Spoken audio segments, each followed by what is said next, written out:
अस्सलाम वालेकुम नाज़रीन, मैं हूँ आपकी होस्ट फिज़ा हुसैन और आप देख रहे हैं जर्नल स्पोर्ट्स एचडी।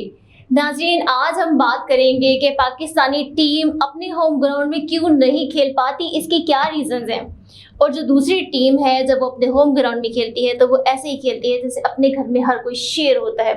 तो पाकिस्तान अपने घर में शेर क्यों नहीं है? पाकिस्तानी क्रिकेट टीम में क्या खामियां हैं, किस वजह से ये शेर नहीं बन पाती?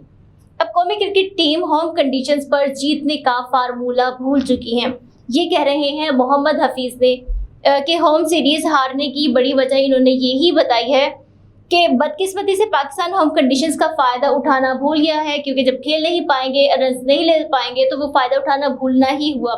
क्योंकि तवील अरसे से हमने यूएई को बतौर अपना होम ग्राउंड खेला। हमने बहुत लंबे अरसे तक अपने जो होम ग्राउंड है लाहौर, कराची, रावलपिंडी, मुल्तान, इन स्टेडियम्स में नहीं खेला। अब कोई भी ऐसी जगह जहां पर इंसान पहली मर्तबा खेलता है या बहुत कम खेलता है, चाहे वो फिर उसका अपना घर ही क्यों ना हो, जैसे अगर कोई इंसान बहुत सालों के बाद अपने घर में जाता है और वो कहीं और रहता है, उसे नहीं पता होगा कि चीनी कहाँ रखी है, नेल कटर कहाँ रखे, मतलब छोटी छोटी चीज़ें भी उन्हें दूसरों से पूछना पड़ेगी कि ये चीज़ कहाँ है, वो चीज़ कहाँ है। बिल्कुल इसी तरह क्रिकेट में भी हुआ कि पाकिस्तान बहुत अरसे से यूएई में एज अ उसको अपना होम ग्राउंड के तौर पर खेल रहा था। इसीलिए जब यूएई में खेला जाता था अच्छे नंबर आ जाते थे, अच्छे रन हो जाते थे, बॉलिंग की ट्रिक्स हमें समझ आ गई थी क्योंकि हम बहुत ज़्यादा वहाँ पे खेलते थे, बॉलिंग करवाते थे, बैटिंग होती थी, तो हमारे वहाँ अच्छे नंबर आ जाते। जब हम अपने घर में आए जहाँ हमें कंफर्टेबल होना चाहिए, शेर होना चाहिए, अच्छे नंबर, मतलब ऐसे नंबर अपने होम ग्राउंड में बनाए कि दुनिया देखती रहती, रिकॉर्ड बना ले, लेकिन हम तो वहाँ पर खेल ही नहीं पाए। दूसरे आए हमारे होम ग्राउंड पे, खेल कर जीत कर चले गए, हम नहीं खेल पाए। इसकी रीज़न यही है कि हमने अपने होम ग्राउंड को यूज़ ही नहीं किया। कोई भी मैच होता है, हाइब्रिड मैच हो जाता है, इंडिया के साथ खेलते तो वो हाइब्रिड मैच हो जाता है, तब दुबई में चले जाते हैं, श्रीलंका में चले जाते हैं, ये दूसरे मैचेस होते हैं, तो हमारा दूर दूर जो ममालिक थे हम वहाँ जाके खेलते थे, अपने घर में हमने खेला ही नहीं। तो हमें ना अपने घर की पिचेस का पता, ना हमें अपने घर की मौसमी हालात का पता था, ना कंडीशंस का पता था। जब हम खेलने लगे जिसके हम आदी नहीं थे तो फिर यही हो रहा था, हम हार गए। तो यही मोहम्मद हफीज़ ने कहा कि जब हम अपने होम ग्राउंड में ज़्यादा खेलेंगे, जब हम जितना ज़्यादा खेलेंगे उतना ज़्यादा हमें उसकी पिच का पता चलेगा, बॉलिंग ट्रिक्स का पता चलेगा, तमाम चीज़ों को तो हमें पता ही तब चलेगा जब हम अपने घर में रहेंगे कि क्या चीज़ कहाँ पर है, कैसे है और क्यों है, और उसको कैसे हैंडल करना है। अब साबिक कप्तान जो है मोहम्मद हफीज़, उन्होंने कहा कि मुत्तहिदा अरब अमीरात तवील अरसे से हमारा होम ग्राउंड है और सीरीज़ जीतने टॉप रैंक हासिल किया, और लेकिन जब हम अपने टेस्ट सीरीज़ पाकिस्तान वापस आए तो हम ऐसा करने में नाकाम रहे। इन्होंने भी सेम वही बात की कि हम दूसरे ममालिक में जाके फिर भी रन्स बना लेते हैं, जहां हमें रन्स बनाना चाहिए वहां हम जीरो लेके बैठ जाते हैं, अपनी शक्ल लेके बैठ जाते हैं, सिर्फ एक तमाशबीन की तरह सिर्फ तालियां बजाते हैं दूसरों की जीत पर, या अपनी हालत जार पर हम हंसने के अलावा कुछ नहीं बचता।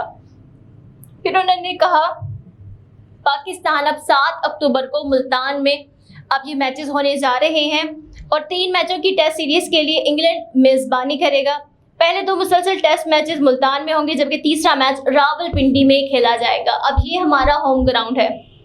वैसे तो बहुत बड़ी ये खुशी की बात है कि वाह, हमारे होम ग्राउंड में हम मैच खेलेंगे, दूसरी टीमें आएंगी, हम भी अपने ग्राउंड में खेलेंगे। जब हम अपने ग्राउंड में खेलेंगे हर चीज़ हमारे कंट्रोल में होगी। हमारी आवाम सपोर्ट करने के लिए बहुत ज़्यादा है, क्योंकि बाहर ममालिक में पूरा मुल्क तो नहीं जाता ना, लेकिन अपने ही मुल्क में जब, अपने ही शहर में जब मैच होता है तो सारी दुनिया उमड़ कर आ जाती है कि आज हमारी टीम खेलेगी। लेकिन जब टीम खेलती है, टीम तो कभी कभी खेलती है, फिर अवाम की उम्मीदें पूरी नहीं हो पाती, फिर उसी वक्त ही अवाम मायूस हो जाती है और बिल्कुल भी सपोर्ट नहीं करती। मतलब आपकी हार पर हम अब ये वाला सिस्टम नहीं चलता कि तुम जीतो या हारो हमें तुमसे प्यार है, ऐसा अब नहीं होता। अब है कि अब तुम हारे हो तो क्यों हारे हो, इसकी रीजंस बताना पड़ती है। तमाम अलकाबात वापस ले लिए जाते हैं। बाबर आजम जो किंग कहलाते थे उनसे ले लिया गया था क्योंकि इनकी परफॉर्मेंस नहीं थी। अपने शहर में तो हम खेलते ही नहीं है, जैसे हम छोटा सा टेस्ट सीरीज खेलते हैं उसके बाद हम समझते लो जी हम एक्सपर्ट हो गए, अब हमें दूसरे मुल्कों के साथ खिलाएं। और यही हो रहा था क्योंकि हमने अपने होम जो ग्राउंड है उन्हें एक्सप्लोर नहीं किया। जब एक्सप्लोर नहीं किया तो हम बाहर की मिट्टी को कैसे छान सकते हैं, फिर जब हम नहीं छान सकते तो यही मिट्टी खाक बनकर हमारे मुंह पर आ जाती है। तो ज़रूरी है कि अपने होम ग्राउंड पर जितने ज़्यादा मैचेस हों पहले अपनी जगह पर ग्रिप बनाएं, फिर बाकी जगह खेलें। तो अपने मुल्क में जब आप नहीं खेलेंगे, आप कभी भी अपने मुल्क में अच्छे नंबर नहीं ले सकते, कभी अच्छे रन नहीं बना सकते। मोहम्मद हफीज का भी यही कहना था और हमारा भी यही कहना है। तो आपका कहना क्या है, कमेंट में हमें अपनी राय जरूर दीजिए। आज का व्लॉग हमारा यहीं तक था। अपनी होस्ट फिजा हुसैन को इजाजत दीजिए, कल फिर हाजिर होंगे एक नए टॉपिक के साथ। अल्लाह हाफिज।